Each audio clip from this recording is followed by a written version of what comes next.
Imagine um céu reluzente, onde a harmonia reinava absoluta, até que uma traição abalou os fundamentos do universo. Lúcifer, o anjo mais deslumbrante, criado com sabedoria e beleza incomparáveis, voltou-se contra Deus, acendendo uma guerra cósmica que ecoa através dos séculos. Seus olhos brilhavam com orgulho, sua voz proclamava: "Serei igual ao Altíssimo." Mas sua rebelião o lançou das alturas celestiais ao abismo da terra, arrastando 1/3 dos anjos com ele. Agora, pense em outro momento, descrito em Apocalipse 20, um anjo misterioso desce dos céus, segurando uma corrente reluzente e a chave de um abismo sombrio. Com autoridade implacável, ele captura Satanás, o grande enganador, e o aprisiona por 1000 anos, silenciando o caos que atormentava nações. Quem é esse anjo? Seria Jesus, o Rei dos Reis, que detém as chaves da morte? Ou Miguel, o guerreiro celestial que já enfrentou o dragão? Talvez Abaddon, o enigmático guardião do abismo?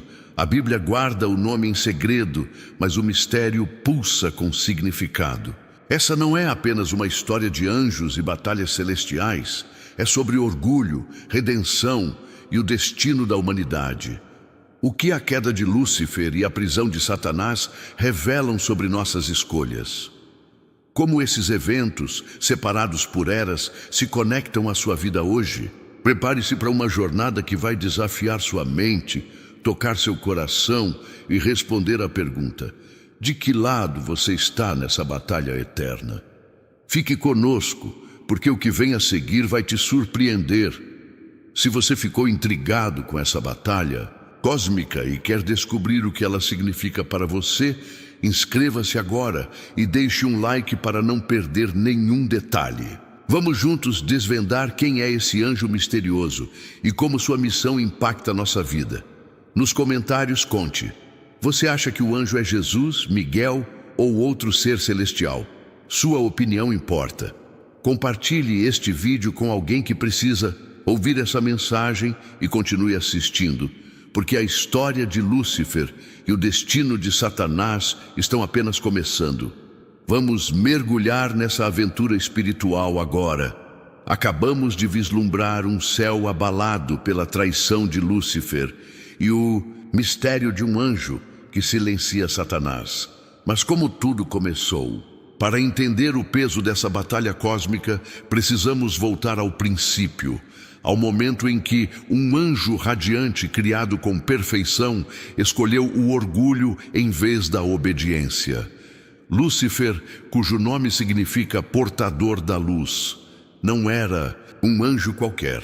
Ele era uma obra-prima celestial, um reflexo da glória divina, posicionado tão perto do trono de Deus que sua presença iluminava os céus. A Bíblia, em Ezequiel 28:12, o descreve como o selo da perfeição, cheio de sabedoria e beleza incomparável, adornado com pedras preciosas que brilhavam como estrelas. Como querubim ungido, sua missão era sagrada: proteger o trono divino, servir como guardião do santuário celestial e refletir a majestade do Criador. Imagine a cena: um ser de inteligência profunda, com conhecimento dos mistérios do universo, comandando legiões de anjos com uma voz que ecoava a harmonia.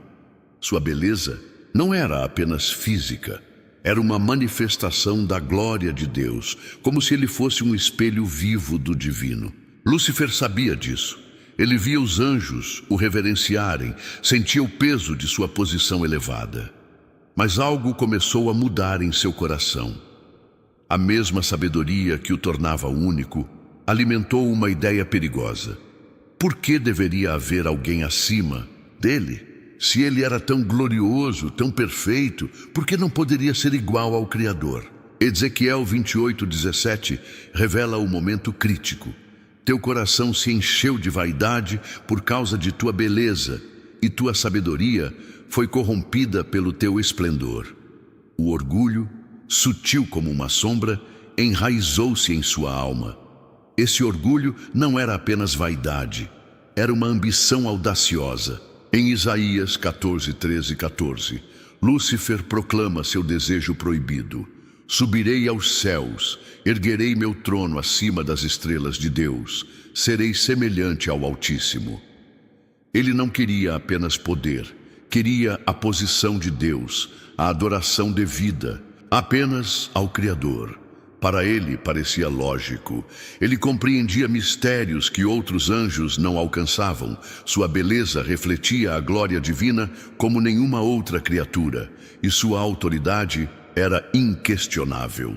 Mas Lúcifer esqueceu uma verdade fundamental. Por mais magnífica que seja uma criação, ela nunca pode tomar o lugar de seu Criador.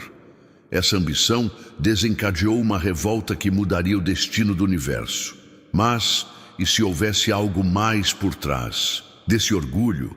Uma teoria intrigante sugere que Lúcifer não estava apenas sedento por poder. Ele sentia inveja da humanidade. Parece estranho, mas pense nisso. Deus tinha um plano desde o início: enviar seu filho como humano para redimir a criação, demonstrando um amor tão profundo pelos homens que os colocava em um papel de destaque. Diferentemente dos anjos, criados como seres espirituais para servir, os humanos foram feitos à imagem de Deus, com a capacidade única de amar livremente, de escolher entre seguir o Criador ou rejeitá-lo. Essa liberdade de escolha, esse dom de amar genuinamente, era algo que os anjos não possuíam da mesma forma. Talvez, ao perceber que a humanidade ocuparia um lugar especial no coração de Deus, Lúcifer tenha sentido um ciúme ardente. Ele, o anjo perfeito, viu seres frágeis, feitos de pó, receberem um privilégio que ele nunca teria. Essa inveja pode ter alimentado sua rebelião. Em Gênesis 3:5, quando ele tenta Eva, suas palavras revelam seu desejo: sereis como Deus. Ele prometeu à humanidade o que ele mesmo cobiçava: a autonomia de decidir o certo e o errado, de ser igual ao Criador. Esse foi seu grande erro, e ele quis arrastar a humanidade pelo mesmo caminho. Sua influência tornou-se devastadora. Incapaz de atingir o trono de Deus, Lúcifer, agora Satanás, voltou-se contra o que Deus mais amava: nós. Ele passou a enganar, corromper e afastar a humanidade do Criador, entristecendo o coração divino. Mas Deus não desistiu de nós. Ele já tinha um plano, e no centro desse plano estava Jesus, o Verbo eterno, pronto para reverter a história. Vamos pausar por um momento. O orgulho de Lúcifer o levou a perder tudo: sua posição, sua glória, sua proximidade com Deus. Você já sentiu o peso do orgulho em sua vida? Talvez uma decisão movida por arrogância ou a necessidade de provar algo. Como isso afetou você? Pense nisso e compartilhe nos comentários. O que você acha que realmente motivou Lúcifer a se rebelar? Foi só orgulho ou algo mais profundo como inveja? Sua opinião nos ajuda a construir essa jornada juntos. E não saia daí, porque a batalha no céu está prestes a explodir e você não vai querer perder o que vem a seguir. A rebelião de Lúcifer não ficou apenas em palavras. Apocalipse 12 descreve o que aconteceu. Houve guerra no céu. Miguel e seus anjos lutaram contra o dragão, e o dragão e seus anjos revidaram. O céu, antes um lugar de perfeita harmonia, tornou-se um campo de batalha. Miguel, o arcanjo, cujo nome significa quem é como Deus, liderou as forças celestiais. Ele não era apenas forte, era totalmente leal, um comandante criado para defender a justiça divina. Do outro lado, Lúcifer, agora chamado Dragão, liderava 1/3 dos anjos que escolheram segui-lo. O termo dragão não é acidental. Representa algo feroz, astuto e destrutivo. Lúcifer havia se transformado, consumido por ódio e pelo desejo de derrubar tudo o que Deus amava. A batalha foi intensa, mas o resultado foi claro. Miguel e os anjos fiéis venceram, e Lúcifer foi expulso dos céus, lançado à terra como um relâmpago, como Jesus descreve em Lucas 10:18. Ele não caiu sozinho. Apocalipse 12:4 revela que o dragão arrastou a terça parte das estrelas do céu e as lançou sobre a terra. Essas estrelas são os anjos que se rebelaram, agora demônios, seres corrompidos que trocam a luz pelas trevas. A queda de Eli, esses anjos, outrora mensageiros da verdade, tornaram-se agentes do caos, trabalhando para enganar e destruir. Satanás, agora príncipe deste mundo, João 12:31, usa suas legiões para semear dúvida, medo e destruição, mas sua derrota já estava selada desde o princípio, porque Deus permitiu essa rebelião. Aqui entra o mistério do livre-arbítrio. Deus criou anjos e humanos com a liberdade de escolher entre amá-lo ou rejeitá-lo. Se Lúcifer fosse destruído imediatamente, os outros anjos poderiam servir por medo, não por amor. Deus deseja lealdade genuína, não obediência forçada. Ele sabia que Lúcifer trairia, mas permitiu sua escolha, assim como permite as nossas. Essa liberdade é o que torna o amor verdadeiro possível, mas também carrega riscos. Lúcifer escolheu o orgulho e sua queda foi devastadora. Ele perdeu sua glória, sua posição e tornou-se o adversário, o inimigo de tudo o que é bom. Imagine a cena: um céu em guerra, anjos lutando e Lúcifer caindo como um relâmpago. É de tirar o fôlego, não é? Mas agora pense, se até um anjo tão glorioso se perdeu por orgulho, o que isso diz sobre nós? Já parou para refletir sobre como a gratidão e a humildade podem mudar nossa perspectiva? Nos comentários, compartilhe uma situação em que escolher a humildade fez diferença na sua vida. E não saia daí. No próximo capítulo, vamos descobrir onde Jesus estava durante essa batalha e como ele garantiu a vitória. Você não vai acreditar no que vem a seguir. Acabamos de testemunhar a queda de Lúcifer, um anjo que trocou a glória celestial pelo orgulho, desencadeando uma guerra que transformou o céu em campo de batalha. Mas uma pergunta permanece no ar: onde estava Jesus enquanto isso acontecia? Enquanto Lúcifer se exaltava e Miguel liderava os anjos fiéis contra o dragão, o que fazia o Filho de Deus? A resposta é tão poderosa quanto surpreendente e nos leva ao coração do plano divino, onde o amor pela humanidade brilha mais forte que qualquer rebelião. Jesus não era um mero espectador naquela guerra cósmica. Ele estava no centro de tudo, como a autoridade suprema que garantiu a derrota do mal e abriu o caminho para a nossa redenção. Vamos mergulhar nessa história e descobrir como sua presença mudou o destino do universo. Para entender o papel de Jesus, precisamos voltar ao princípio, antes mesmo da criação dos anjos ou do universo. A Bíblia, em João 1:1, nos dá uma pista fascinante. No princípio era o Verbo, e o Verbo estava com Deus, e o Verbo era Deus. O Verbo é Jesus, a manifestação viva da palavra divina, eterno e uno com o Pai e o Espírito Santo. Ele não apenas existia antes de Lúcifer, ele é o Criador de todas as coisas, incluindo os anjos. Colossenses 1:16-17 declara: porque nele foram criadas todas as coisas, nos céus e na terra, visíveis e invisíveis, sejam tronos, dominações, principados ou potestades. Tudo foi criado por ele e para ele. Ele é antes de todas as coisas e nele tudo subsiste. Isso significa que Lúcifer, com toda a sua beleza e sabedoria, foi criado por Jesus. Quando o anjo rebelde desafiou o Criador, ele desafiou aquele que lhe deu existência. Mas por que Jesus não interveio diretamente destruindo Lúcifer no momento de sua traição? Aqui entra um dos maiores mistérios do plano divino, o livre-arbítrio.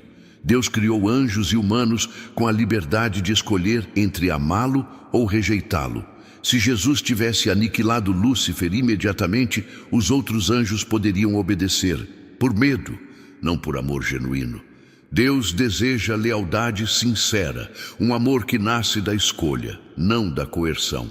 Assim como permitiu que Judas o traísse, sabendo de seu plano, Jesus permitiu que Lúcifer seguisse seu caminho. Essa liberdade é o que torna o amor verdadeiro possível, mas também carrega consequências. Lúcifer escolheu o orgulho e sua queda foi inevitável. Quando a guerra explodiu no céu, descrita em Apocalipse 12, Miguel e os anjos fiéis enfrentaram o dragão e seus seguidores. Mas a vitória não veio apenas da força de Miguel. Apocalipse 12:10 proclama: agora veio o poder e o reino do nosso Deus e a autoridade do seu Cristo. Isso nos mostra que a derrota de Lúcifer foi selada pela autoridade de Jesus. Ele não apenas testemunhou a batalha, ele a dirigiu como o comandante supremo dos exércitos celestiais. Lucas 10:18 reforça essa ideia, com Jesus declarando: eu vi Satanás caindo do céu como um relâmpago. Essas palavras não são de um observador passivo. Elas revelam que Jesus estava plenamente consciente e no controle, garantindo que o dragão fosse lançado à terra, destituído de sua glória. Pare um instante e reflita. Saber que Jesus, desde o princípio, tinha autoridade sobre Lúcifer e ainda escolheu nos salvar, não é incrível? Ele viu o mal surgir e, mesmo assim, planejou a redenção da humanidade. Isso te faz sentir o quanto ele te ama? Nos comentários, compartilhe o que significa para você saber que Jesus está no controle de tudo, mesmo nas maiores batalhas. E não saia daí. Estamos apenas começando a desvendar o papel de Jesus. E o que vem a seguir vai te surpreender ainda mais. Mas o papel de Jesus vai além de garantir a derrota de Lúcifer. Ele é o centro do plano de Deus para a humanidade. E é aqui que a história fica ainda mais pessoal. Enquanto Lúcifer caiu por querer ser mais do que era, Jesus escolheu o caminho oposto.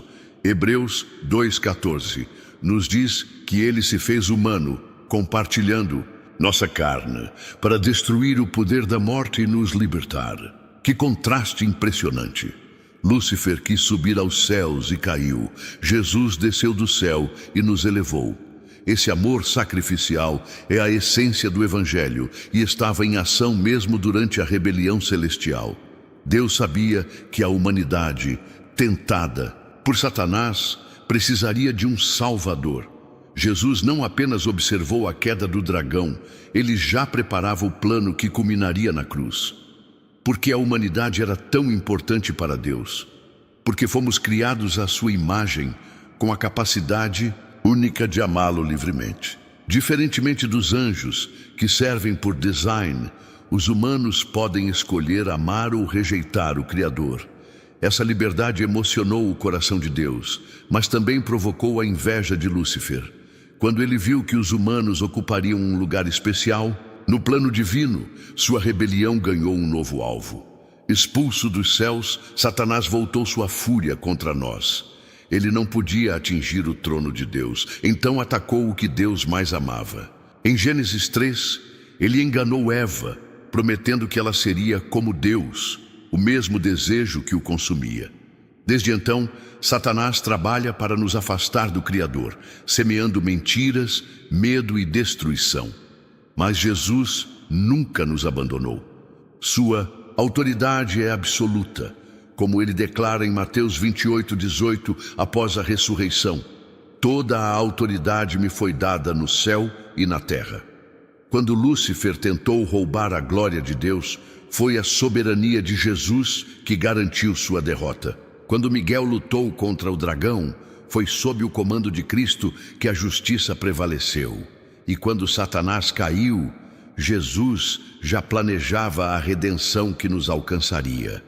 Ele é o Criador, o Rei, o Salvador, que troca seu trono por uma cruz para nos trazer de volta ao Pai. Essa é a beleza do plano divino, onde o orgulho destrói, o amor restaura. Vamos refletir juntos.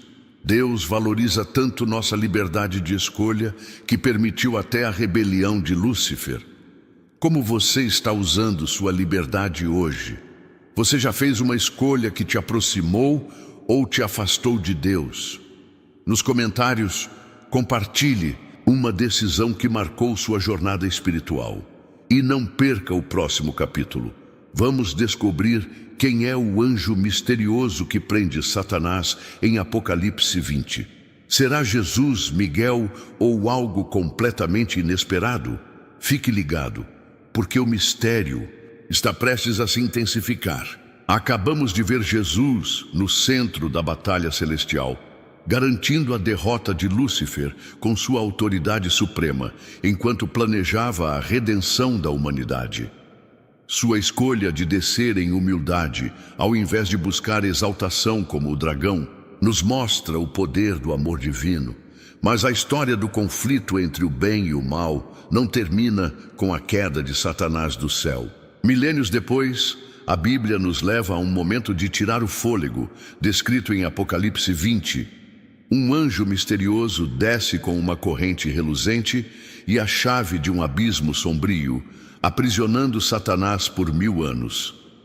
Quem é essa figura enigmática? O que sua missão revela sobre o plano de Deus? E como esse evento tão distante toca nossa vida hoje? Vamos mergulhar nesse mistério, explorar as teorias sobre a identidade desse anjo e descobrir o impacto de um mundo sem o enganador. A cena em Apocalipse 20 é dramática, quase cinematográfica. João, exilado na ilha de Patmos, recebe uma visão que sacode a história. Vi descer do céu um anjo que tinha a chave do abismo e uma grande corrente na mão. Sem hesitar, esse anjo agarra Satanás, chamado dragão, diabo, serpente, antiga, e o lança no abismo, selando-o por 1000 anos para que não mais engane as nações. Não há diálogo, não há resistência. É uma ação direta, implacável, como se o destino do maior adversário de Deus fosse cumprido em silêncio. Esse momento marca uma virada. O caos que Satanás semeou desde o Éden é pausado e o mundo respira sem o sussurro do tentador. Mas a pergunta que ecoa é: quem teve poder para realizar tal feito? A Bíblia não revela o nome do anjo, e esse silêncio é o que torna a cena tão intrigante. Sua identidade não é decorativa, é central para entendermos a autoridade por trás da missão. Vamos explorar as principais teorias, começando pela mais impactante. E se esse anjo for o próprio Jesus? Em Apocalipse 1:18, Cristo glorificado declara: Eu sou o que vive. Estive morto, mas agora vivo para sempre e tenho as chaves da morte e do inferno. Essa afirmação é poderosa. A chave, na simbologia bíblica, representa domínio absoluto. Quem a possui controla o que entra e sai. Quando João vê um anjo com a chave do abismo, é natural conectar com Jesus, que já afirmou deter tal autoridade. Além disso, o anjo do Senhor no Antigo Testamento, que aparece a Agar, Abraão, Moisés e Josué, é frequentemente interpretado como uma manifestação de Cristo antes da encarnação. Ele fala com a voz de Deus, recebe adoração e exerce juízo, traços que apontam para a sua divindade. Se Jesus é o anjo, a cena ganha uma dimensão majestosa. O mesmo que criou Lúcifer, que viu sua queda e planejou nossa redenção, agora desce para prender o inimigo, selando sua derrota final. Mas há um detalhe que intriga. Em Apocalipse 20, o texto não o chama de Cordeiro, Rei dos Reis ou Verbo de Deus, como em outras passagens. Ele é apenas um anjo. Por que o anonimato? Talvez João, inspirado por Deus, quisesse enfatizar a missão, não o título. O silêncio pode ser intencional, mostrando que a autoridade divina não depende de rótulos. Quando se trata de Deus, até o silêncio comunica poder. Vamos refletir. Imaginar Jesus descendo com uma corrente para prender Satanás é de arrepiar, não é? Mas o mistério do anonimato te intriga. Quem você acha que é esse anjo? Jesus, com as chaves do inferno ou outra figura? Nos comentários compartilhe sua teoria e não saia daí, porque ainda temos outras possibilidades fascinantes para explorar. E uma delas vai te surpreender. Continue assistindo para descobrir quem mais poderia cumprir essa missão. Outra teoria aponta para Miguel, o arcanjo guerreiro. Seu nome, quem é como Deus, é uma declaração de humildade e lealdade. Miguel não é um anjo comum. Ele é um comandante celestial, sempre ligado a conflitos espirituais intensos. Em Daniel 10, ele enfrenta o príncipe da Pérsia, uma entidade maligna. Em Daniel 12, surge como o grande príncipe que protege o povo de Deus. E em Apocalipse 12, lidera os anjos fiéis contra o dragão, expulsando Satanás dos céus. Dado seu histórico, Miguel parece um candidato natural. Ele já derrotou Satanás antes. Prendê-lo seria o desfecho de uma longa campanha celestial. Alguns até sugerem que Miguel é uma manifestação de Jesus em seu papel militar, mas outros fazem uma distinção clara, vendo Miguel como um anjo criado, não divino. Essa teoria é sólida, mas também levanta questões. Em Apocalipse 20, o anjo não aparece como um guerreiro glorioso. Ele desce com uma chave e uma corrente, executando a prisão de forma fria, quase impessoal. Não há batalha épica, apenas um ato de juízo. Isso nos leva a uma possibilidade mais ousada. E se o anjo for Abaddon, o destruidor de Apocalipse 9:11? Abaddon, cujo nome significa destruição, é descrito como o anjo do abismo, reinando sobre criaturas demoníacas que emergem de lá. Diferentemente de Miguel, que luta nos céus, Abaddon parece governar o próprio lugar onde Satanás será confinado. Ele não é prisioneiro, é o guardião. A ideia de Abaddon como o anjo de Apocalipse 20 é intrigante. Se o abismo é uma prisão cósmica, quem melhor para trancar Satanás do que seu administrador? Mas há um desafio.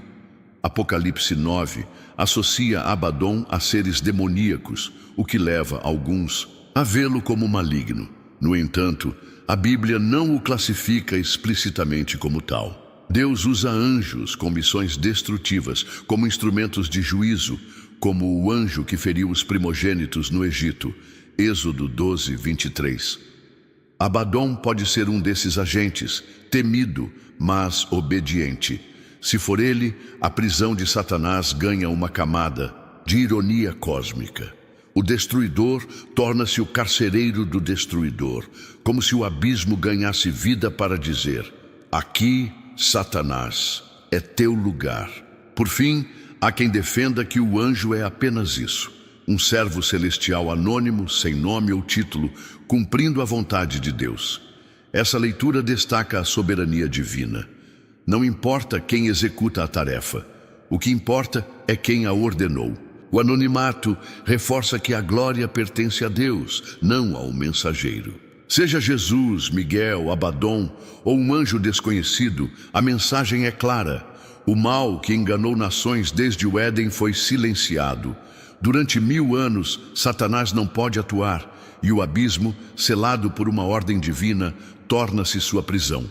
O mundo experimenta um silêncio imposto, uma pausa no caos, onde as nações não são mais enganadas.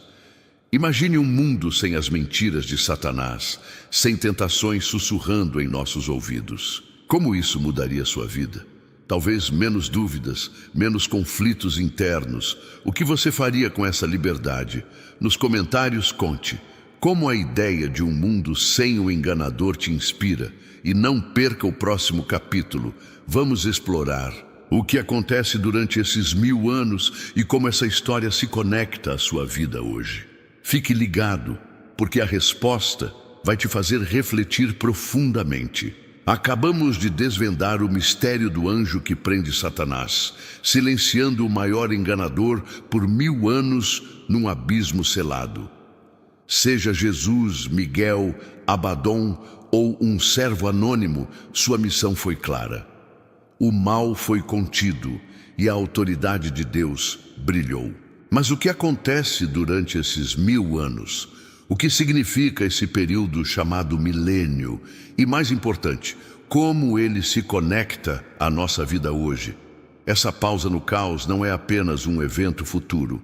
Ela carrega lições profundas sobre orgulho, humildade e a esperança que podemos viver agora. Vamos explorar o significado do milênio, refletir sobre suas implicações e descobrir como as histórias de Lúcifer e Satanás nos desafiam a fazer escolhas que ecoam na eternidade.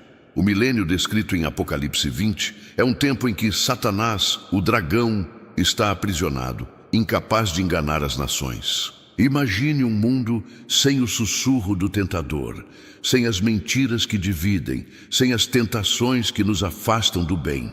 A Bíblia diz que ele é lançado no abismo, selado por uma ordem divina que nenhum ser pode romper.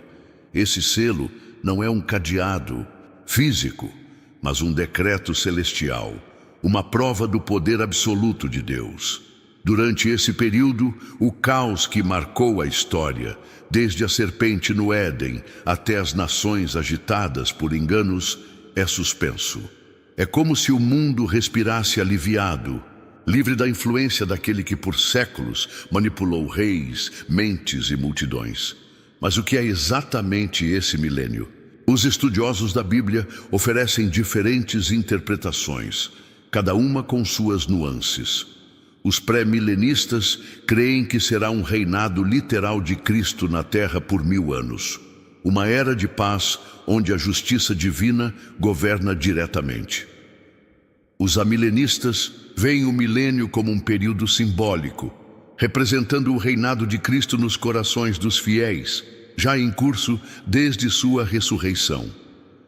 Já os pós-milenistas imaginam uma era de avanço espiritual, onde a influência do Evangelho transforma o mundo antes do retorno final de Cristo. Apesar das diferenças, um ponto é unânime. Durante esse tempo, Satanás está inativo. Ele não pode enganar, interferir ou semear discórdia. Essa certeza nos enche de esperança. O mal, por mais poderoso que pareça, tem um limite. O milênio nos leva a refletir sobre a soberania de Deus. Seja quem for o anjo que prendeu Satanás, a verdadeira mensagem é que Deus ordenou e o mal obedeceu. Essa autoridade é o fio que conecta a queda de Lúcifer ao abismo de Apocalipse 20. Lúcifer caiu porque quis ser Deus. Satanás é preso porque Deus é soberano. A Bíblia reforça isso em Mateus 28:18, onde Jesus diz: "Toda a autoridade me foi dada no céu e na terra. Desde a criação até o fim dos tempos, nada escapa ao seu governo." O orgulho de Lúcifer foi esmagado e a rebelião de Satanás foi silenciada. Tudo porque o céu age com poder incontestável. Essa soberania nos traz lições práticas. A história de Lúcifer é um alerta contra o orgulho. Provérbios 16:18 nos adverte: "O orgulho precede a ruína e a altivez do espírito, a queda." Lúcifer, com sua beleza e sabedoria, achou que podia ser mais do que era. Ele olhou para si mesmo e viu um Deus, mas terminou como dragão, expulso e destituído. Quantas vezes o orgulho nos engana? Talvez seja a necessidade de provar algo, de ser melhor que os outros, ou de ignorar a voz da humildade. O orgulho nos faz esquecer que, como criações, nossa glória vem de Deus, não de nós mesmos. A queda de Lúcifer nos desafia a cultivar gratidão, a reconhecer que nossa força está em depender do Criador. Por outro lado, a história de Jesus nos inspira a escolher a humildade. Enquanto Lúcifer quis subir, Jesus desceu. Hebreus 2:14. Nos diz que ele se fez humano para destruir o poder da morte, trocando seu trono por uma cruz. Esse contraste é de tirar o fôlego. O anjo que buscou exaltação caiu. O Filho de Deus, que se humilhou, nos elevou. A humildade de Jesus não é fraqueza, é a força que vence o mal. Quando escolhemos humildade, perdoar, servir, ouvir, seguimos o caminho de Cristo, que transforma corações e restaura vidas. A prisão de Satanás reforça essa verdade. O mal pode rugir, mas a humildade, sustentada por Deus, sempre triunfa. O milênio também nos oferece esperança. Saber que Satanás será silenciado nos lembra que o mal não é eterno. As lutas que enfrentamos, dúvidas, tentações, injustiças, têm um fim. Deus está escrevendo a história e o último capítulo pertence a Ele.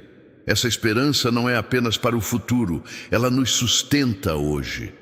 Quando enfrentamos desafios, podemos lembrar que Jesus, que derrotou Lúcifer e ordenou a prisão de Satanás, está conosco.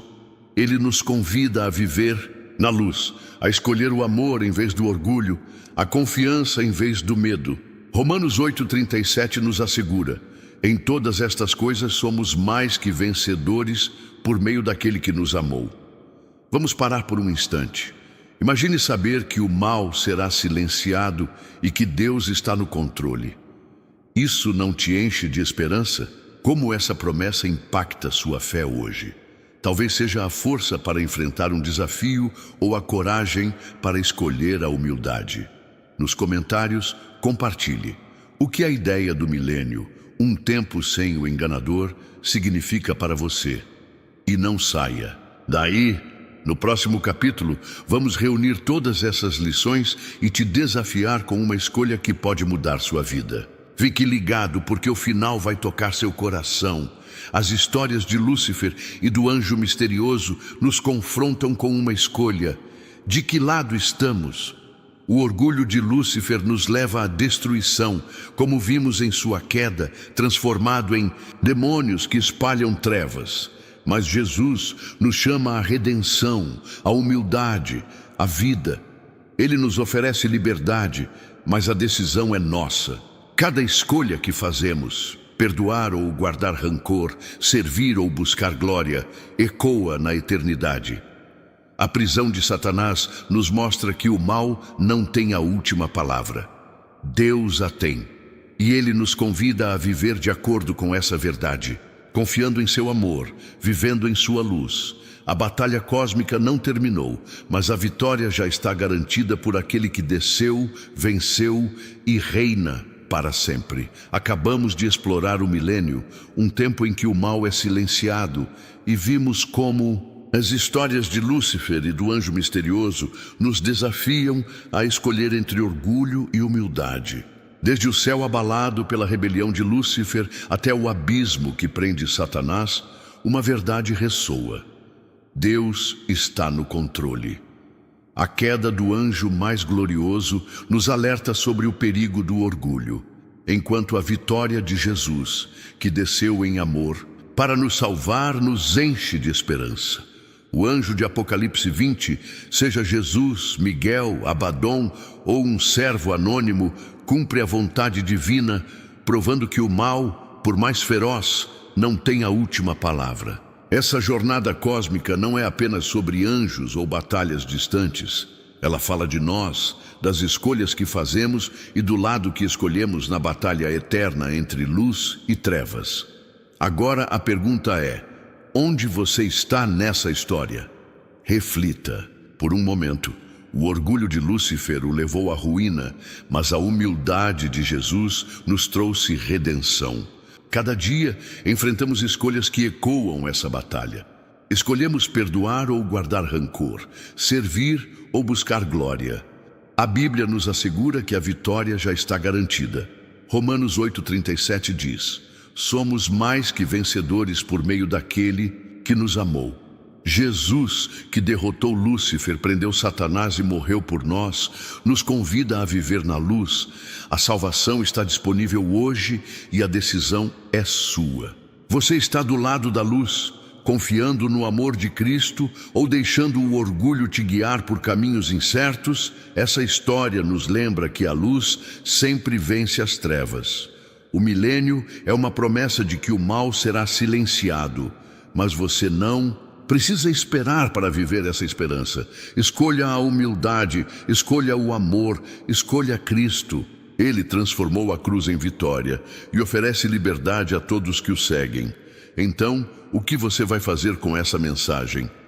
Inscreva-se no canal agora para mais conteúdos que vão inspirar sua fé e desafiar sua mente. Deixe um like se esse vídeo tocou seu coração e compartilhe com alguém que precisa ouvir que o amor de Deus é maior que qualquer mal. Nos comentários queremos saber: quem você acha que é o anjo misterioso de Apocalipse 20? Jesus, Miguel, Abaddon ou outro? Sua opinião faz diferença. E aqui vai um desafio final. Como você pode viver a humildade de Cristo hoje? Talvez seja pedir perdão, ajudar alguém ou confiar mais em Deus. Compartilhe sua reflexão nos comentários e inspire outros. Essa batalha cósmica nos ensina que nossas escolhas importam. Escolha a luz, viva na liberdade que Jesus oferece e seja parte da história que Deus está escrevendo. A luz venceu e você pode vencer com ela. Até a próxima. Continue buscando a verdade e deixando a esperança guiar seus passos.